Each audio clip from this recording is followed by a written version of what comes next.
Power isn't always a bespoke suit or a corner office in a glass skyscraper.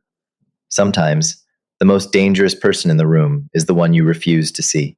Watch what happens when a billionaire's fragile ego pushes a silent cleaning lady one step too far.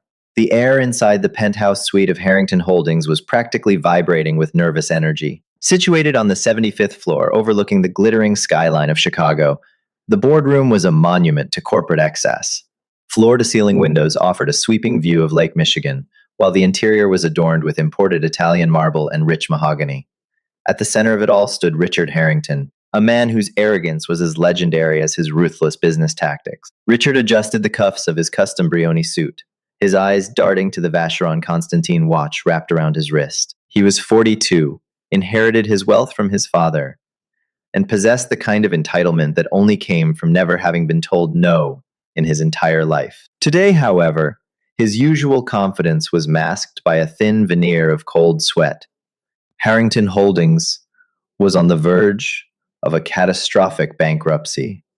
To save his empire, Richard had turned to the shadow economy. He was expecting a meeting with the head of the most feared Korean Mafia syndicate in North America, a ghost of a man who operated under the Western name Leon Hayes. Leon was the newly crowned king of the underworld, having ruthlessly consolidated power from Seoul to Chicago. "Gregory," Richard snapped, his voice echoing off the glass walls. "Is the contract verified?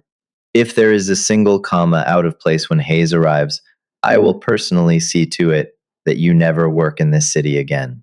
Gregory, a pale, overworked assistant, fumbled with a leather portfolio. "Yes, Mr. Harrington. The legal team at Goldman Sachs reviewed it off the books. It's perfect." While the executives scrambled like frightened mice, a solitary figure moved silently near the back of the expansive room. Chloe Jenkins was a striking black woman in her late 20s, though her beauty was deliberately buried beneath the shapeless, faded gray uniform of pristine cleaning services. Her dark, expressive eyes were cast firmly downward, her hair pulled back into a severe, utilitarian bun. To Richard and his board of directors, Chloe was not a human being. She was part of the furniture, a ghost meant to scrub their messes and empty their trash without ever making a sound. But Chloe was not just a cleaning lady. 3 years ago, she had been a brilliant trauma surgeon operating a clandestine clinic in the heart of Seoul. She was the woman who had pulled a bullet out of Leon Hayes' chest when his own lieutenants had betrayed him. She was the woman he had loved, the woman he had promised to marry. But when a rival cartel put a $10 million bounty on her head to get to Leon, Chloe made the hardest decision of her life. She faked her own death in a fiery car crash to free Leon from his enemy's leverage. She fled to America, changed her identity, and took the lowest paying, most invisible job she could find. For 3 years, she had lived in the shadows, waiting for the day Leon finally eradicated the threats against them. She was wiping down the edge of the massive oak conference table when the accident happened. Richard, pacing like a caged tiger and barking into his sleek smartphone, spun around without looking. He collided hard with Gregory, who was holding a freshly brewed, scalding cup of artisan espresso. The cup launched into the air, shattering against the edge of the table. The dark liquid splashed violently, completely soaking Richard's $5,000 Berluti shoes and staining the cuffs of his pristine trousers. A dead silence fell over the boardroom, the kind of silence that precedes an explosion. "My shoes," Richard whispered, his voice trembling with a rage so profound his face turned a mottled crimson. He slowly lowered his phone. He didn't look at Gregory. Instead, his furious gaze locked onto the nearest available target, the woman holding a microfiber cloth. "Chloe." "You," Richard hissed, stepping toward her. "You stupid, clumsy, incompetent wretch." Chloe slowly stood up, keeping her expression completely blank. "Sir, I didn't." "Shut your mouth!" Richard roared, the sudden volume making the board members flinch. "Do you know how much these shoes cost? Do you know who I am?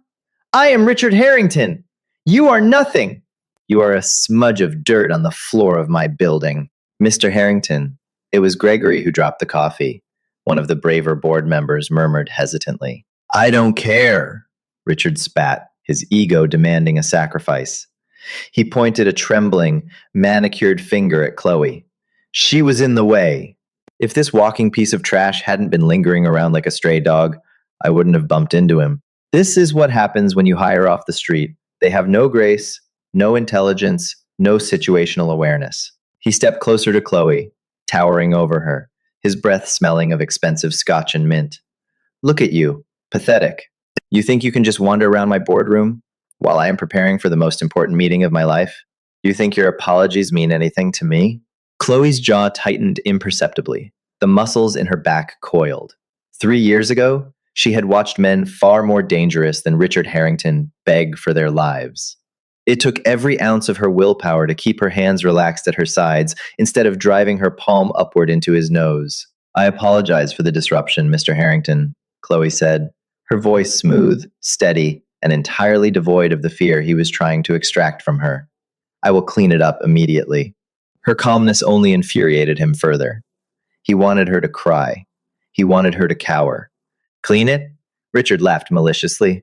Oh, you're going to clean it, but you aren't going to use a mop. Get on your knees. The room gasped. Gregory took a step forward. Sir, please, the Hayes delegation will be here any second. I said get on your knees, Richard bellowed, his eyes bulging. You are going to scrub this floor with your bare hands and that pathetic little rag. You're going to scrub my shoes until I can see my reflection in them. And if you miss a single spot, I will personally call the owner of your agency and ensure you are blacklisted from every minimum wage toilet scrubbing job in the state of Illinois. Now down. Chloe stared at him. A heavy, dangerous silence stretched between them. She calculated the variables. If she fought back, she would be arrested. Her fingerprints would be run through the system. Her alias would collapse. The cartel remnants would find her.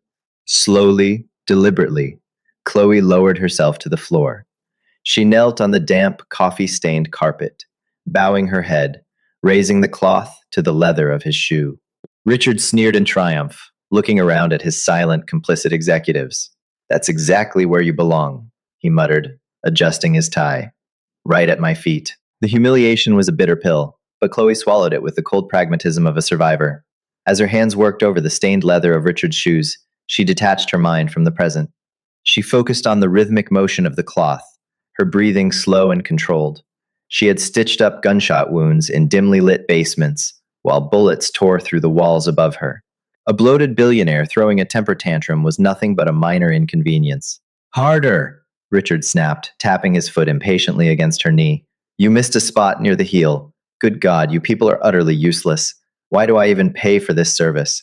I should have security throw you out on the street. Sir, Gregory interrupted, his voice squeaking with genuine terror. He was staring at the tablet in his hands. The private elevator. They're here. The atmosphere in the boardroom shifted instantly. The petty cruelty radiating from Richard vanished, replaced by sheer, desperate panic. He kicked his foot back, nearly striking Chloe in the chin, and scrambled backward. Move! Get out of sight! Hide behind the credenza. You wretched woman. Do not let him see you. But before Chloe could rise and disappear into the shadows, the heavy, frosted glass doors of the private elevator chimed. The doors slid open with a soft, mechanical hiss. The temperature in the room seemed to drop 10 degrees. 6 men stepped out first, broad-shouldered, imposing figures wearing impeccably tailored black suits. They moved with absolute, terrifying precision, fanning out across the boardroom and securing the perimeter in seconds. They weren't corporate security, they were apex predators. Then he walked in. Leon Hayes was a masterpiece of lethal elegance. Standing 6'3", he possessed a striking, angular jawline, high cheekbones, and piercing, obsidian eyes that looked right through the people in front of him. He wore a charcoal Tom Ford suit that draped perfectly over his athletic frame, the dark fabric amplifying the dangerous aura that surrounded him. This was the man who had taken the fractured remnants of his mother's Korean syndicate and forged it into an unstoppable empire of iron and blood. He was known in the underworld as a man without a heart, a ghost who had stopped smiling exactly 3 years ago. Richard Harrington practically sprinted forward, his previous arrogance entirely evaporated. He bowed deeply, a gesture of subservience that looked comical on the billionaire. Mr. Hayes, welcome to Harrington Holdings. It is an absolute honor to have you here, Richard gushed, his voice trembling. I apologize for the slight disarray. We had a minor incident with the hired help. Please, allow me to show you to the executive table. Leon didn't even look at Richard. His cold gaze swept over the room. instantly cataloging every threat, every exit, every face. And then his eyes stopped. Chloe was still kneeling on the floor near the edge of the table, her head bowed, her gray uniform stark against the luxurious carpet. She had frozen the moment she heard the elevator chime. She knew that footfall. She knew the exact cadence of his steps. Her heart, which had been so steady against Richard's abuse, suddenly began to hammer frantically against her ribs. No, she thought. Not yet. I'm not ready. Leon stopped breathing. The men surrounding him tensed, sensing the sudden, violent shift in their boss's demeanor. Leon's right hand twitched. Mr. Hayes? Richard asked, oblivious to the sudden tension. He followed Leon's gaze and felt a fresh spike of rage. I am so sorry. I told this useless maid to get out of sight. Security! Get her out of here immediately. Leon slowly turned his head to look at Richard. The expression on the mafia boss's face was so terrifyingly blank, so devoid of human empathy, that Richard actually stumbled backward. Leon stepped past the trembling CEO. He walked slowly across the boardroom, his expensive leather shoes stepping directly into the puddle of spilled coffee without a second thought. Hey, you! The boss is walking! Get out of the way! Gregory hissed at Chloe, terrified of the silent men in black suits. Chloe finally lifted her head. Her dark eyes met Leon's obsidian ones. Across the distance of the boardroom, 3 years of grief, bloodshed, mourning, and agony passed between them in a fraction of a second. Leon's stoic, terrifying mask cracked. His chest heaved.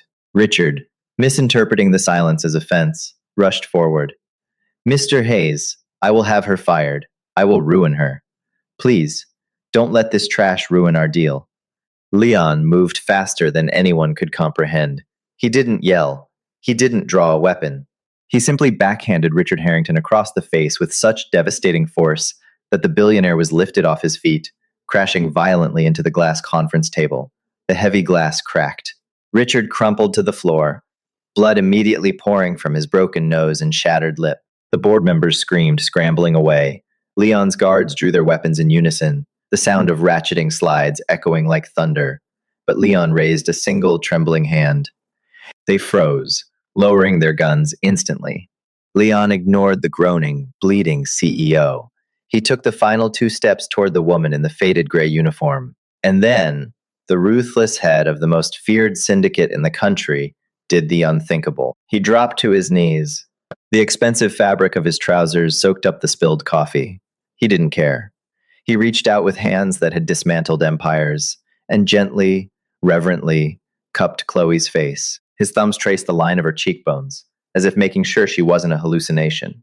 Chloe, leaps, Leon whispered, his voice cracking, thick with a desperate, heavy emotion that sent shivers down the spines of his own guards. Chloe let out a shuddering breath, a single tear escaping her eye and rolling down her cheek. You finished the war, Leon? She asked softly. I burned it all to the ground, Leon choked out, pressing his forehead against hers right there on the stained floor of the boardroom. Every single person who ever threatened you is dead. I tore the world apart looking for you, my God, my queen. Why are you on this floor? He pulled back, his eyes catching the dirty rag in her hand, the stain on the carpet, and then drifting toward the whimpering billionaire, bleeding out on the marble. When Leon Hayes turned his head to look back at Richard Harrington, the grief in his eyes was gone. What replaced it was a promise of absolute, unmitigated hell. The boardroom of Harrington Holdings felt like a pressurized cabin moments before a catastrophic breach. Richard Harrington lay on the imported marble floor, gasping for air, clutching his shattered face. Blood pooled beneath him, stark and violently red against the pristine white stone. The executives who hadn't already fled were pressed flat against the far glass walls, their expensive suits soaked in cold sweat, praying the armed men in the room wouldn't notice them. Leon Hayes rose slowly from his knees. The tenderness that had just softened his features vanished, replaced by a terrifying, glacial calm. He looked down at the coffee stains on his trousers, then shifted his obsidian gaze to the trembling billionaire. You made her kneel, Leon said. His voice wasn't a shout. It was a deadly, quiet rasp that carried perfectly across the dead silence of the room. I didn't know! Richard choked out, spitting blood onto the floor as he scrambled backward like a crab, his Berluti shoes slipping on his own blood. Mr. Hayes, please, I swear to God I didn't know who she was. She was wearing a uniform. She was just a cleaner. Her name, Leon said, taking a slow, measured step forward, is Dr. Chloe Washington, former chief surgical resident at Northwestern Memorial. She was the youngest attending trauma surgeon to ever operate at Severance Hospital in Seoul. She is a woman who has saved more lives with her bare hands than you have ruined with your fountain pens.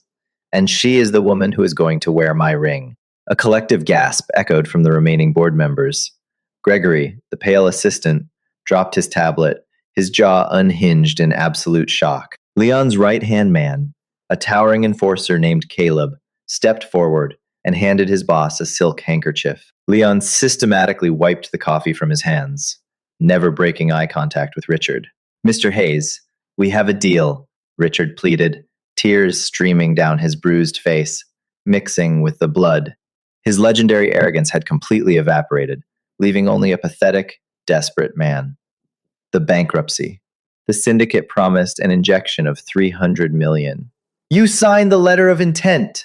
You need Harrington Holdings for your legitimate front in Chicago. Leon let out a dry, hollow chuckle. He tossed the stained silk handkerchief directly onto Richard's chest. I don't need your failing company, Richard. I never did, Leon murmured. Do you think it was a coincidence? I agreed to meet you today. My network tracked a biometric anomaly near the Federal Reserve Bank on LaSalle Street 3 days ago. A facial recognition hit on a ghost. I bought your company's debt purely as an excuse to breach this building and tear it apart floor by floor until I found her. Richard's eyes widened in sheer, unadulterated horror as the reality of his situation set in. Caleb. Leon snapped his fingers. The enforcer pulled a sleek satellite phone from his jacket and dialed a single number. He handed it to Leon.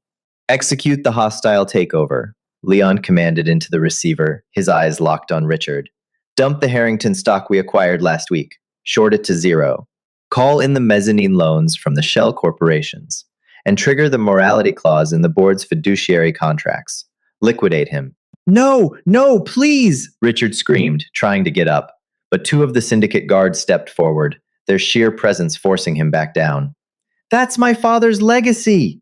You'll wipe out my entire net worth. I'll have nothing. You'll have exactly what you deserve, Leon replied coldly. You thought she was a smudge of dirt on your floor? By the time the New York Stock Exchange closes in 20 minutes, Richard, you won't even be able to afford the mop she was using. Leon turned his back on the ruined billionaire, a gesture of ultimate dismissal. He walked back to Chloe. She was standing now, having silently observed the destruction of the man who had tormented her for months. She still wore the shapeless gray uniform, her hair messy from the confrontation, but the way she carried herself had fundamentally shifted. She was no longer hiding. Leon, Chloe said softly. Her voice was steady, grounded. She looked at Richard, who was now openly sobbing on the floor, clutching his broken nose. That's enough. Leon paused, his brow furrowing. He humiliated you, Chloe. I should throw him through that window.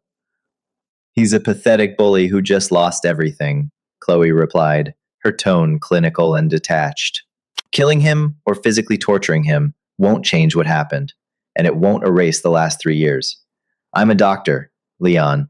I don't want more blood on my hands, and I certainly don't want it on yours because of me. She stepped past Leon, walking directly toward Richard. The guards tensed, but Leon raised a hand, silently ordering them to stand down. Chloe knelt beside the weeping billionaire. Richard flinched violently, raising his hands to protect his face. But Chloe simply reached into her apron pocket, pulled out a clean, sealed package of sterile gauze she always kept on her, a remnant of her past life, and tossed it onto his lap. Apply pressure to the bridge of your nose and lean forward, not backward, or you'll choke on your own blood, Chloe instructed with crisp, professional authority. You have a bilateral fracture. You'll need an otolaryngologist to set it, or you'll have a deviated septum for the rest of your life. She stood up, looking down at him with a mixture of pity and absolute dominance. And, Mr. Harrington, you missed a spot on your shoes. With that, Chloe turned her back on the ruined CEO. She unbuttoned the cheap gray apron of pristine cleaning services, let it slip from her shoulders, and let it drop onto the coffee stained carpet. She walked toward Leon. He held out his hand. She took it, their fingers interlacing, for the first time in over 1,000 days. The warmth of his grip sent a shockwave of electricity through her system, a sudden, fierce reminder that she was finally safe. Let's go home, Leon whispered. The descent from the 75th floor was a study in absolute silence. Chloe stood shoulder to shoulder with Leon in the private glass elevator as it plummeted toward the Chicago streets. The city sprawled out beneath them, a labyrinth of concrete and steel, but for the first time in 3 years, it didn't look like a hiding place. It looked like a kingdom. Leon hadn't let go of her hand. His thumb traced circles over her knuckles, feeling the calluses she had developed from years of manual labor. Every rough patch on her skin was a physical indictment of his failure to protect her sooner, and Chloe could see the quiet fury still simmering behind his dark eyes. "You're thinking too loudly," Chloe murmured, breaking the silence. Leon looked down at her, his jaw tight. "I'm thinking about the fact that you were scrubbing floors while I was sitting in penthouses. I'm thinking about how many men like Harrington spoke to you that way while you were trying to survive. It kept me alive," she reminded him gently. A high-profile trauma surgeon suddenly appearing in America would have drawn the cartel's attention in seconds. A cleaning lady with a fake social security number was invisible. It was the only way to ensure they couldn't use me as leverage to kill you. "The cartel is dead, Chloe," Leon stated, his voice carrying the finality of a graveyard. "The leaders in Seoul? Buried. The lieutenants who put the bounty on you? Dust. I spent the last 3 years ripping the underworld apart at the seams. There is no one left to hide from. The war is over." The elevator chimed, opening into the secure underground parking garage. A fleet of black armored SUVs was waiting, engines purring softly. Caleb opened the door of the lead vehicle for them. As they slid into the plush leather interior, Chloe finally allowed the adrenaline to fade. The exhaustion of 3 years of constant vigilance crashed into her all at once. She leaned her head against Leon's shoulder. He immediately wrapped a heavy protective arm around her, pulling her close, resting his chin on the top of her head. "Where are we going?" she asked, her eyes closing. "The St. Regis," Leon replied. "I bought the top 3 floors last year. It's a fortress. Tomorrow my tailors will arrive to throw out that uniform. My doctors will give you a full workup. And then I'm buying you a hospital." Chloe laughed softly, a genuine sound that made Leon's chest tighten with relief. "A hospital? Leon, you can't just buy a hospital like it's a handbag." "Watch me," he countered, a ghost of his old, arrogant smirk finally returning. "I hear Northwestern Memorial is looking for a new wing to be funded. You belong in an operating room, Chloe, not hiding in the shadows. You're going to take your life back, and I'm going to make sure no one ever stands in your way again." The drive through the neon-lit streets of Chicago was a blur. When they finally arrived at the penthouse, Chloe was breathless. The space was a masterpiece of modern architecture, featuring sweeping, uninterrupted views of the lake. But it wasn't the luxury that caught her attention. Sitting on the massive marble kitchen island was a single framed photograph. It was a picture of Chloe and Leon in Seoul, taken days before the hit was ordered. In the photo, she was wearing her white surgical coat, laughing as Leon pressed a kiss to her cheek. It was the only piece of decor in the otherwise sterile, minimalist penthouse. He had kept it looking exactly like that, a shrine to a ghost, waiting for her to return. "I looked at it every morning," Leon said softly, stepping up behind her and wrapping his arms around her waist. "It was the only thing that kept me from burning the entire world down." Chloe turned in his arms, looking up into the eyes of the most dangerous man in the city, the man who had bent empires to his will, but had dropped to his knees the second he found her. She reached up, framing his face with her hands, tracing the faint scar on his jawline that she had stitched herself years ago. "You don't have to burn the world anymore, Leon," she whispered, pulling him down to meet her lips. "I'm right here." As they kissed, the city of Chicago glittered beneath them, oblivious to the shift in power. Richard Harrington was currently being escorted out of his own building by federal agents, his assets frozen, his legacy reduced to ashes in a matter of minutes. The men who had hunted them were dead. The shadows were finally gone. Chloe Jenkins, the invisible maid, was dead. Dr. Chloe Washington had returned. And with the king of the syndicate standing by her side, the world was finally theirs for the taking. Are you obsessed with this kind of ultimate revenge and billionaire mafia drama? The satisfaction of watching a ruthless, arrogant bully get exactly what he deserves never gets old. If you loved seeing Leon dismantle an empire to protect his queen, drop a like, share this story with your friends who need some spicy drama in their lives, and hit that subscribe button for more intense, real life inspired romance thrillers. Let us know in the comments what you would have done in Chloe's shoes.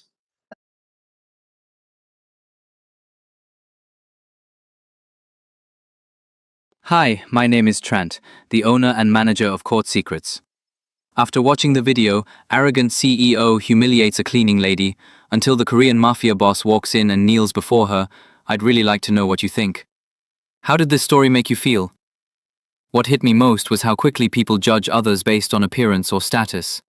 Sometimes the quietest person in the room carries the deepest respect and power. This story wasn't just about revenge. It was about dignity, humility, and the danger of underestimating people. Have you ever witnessed someone being treated unfairly like this? And if you were in that room, how would you react when the truth came out? Thanks for spending time with Court Secrets. If this story stayed with you, feel free to leave a comment, like, and subscribe for more powerful stories. See you again in my next stories.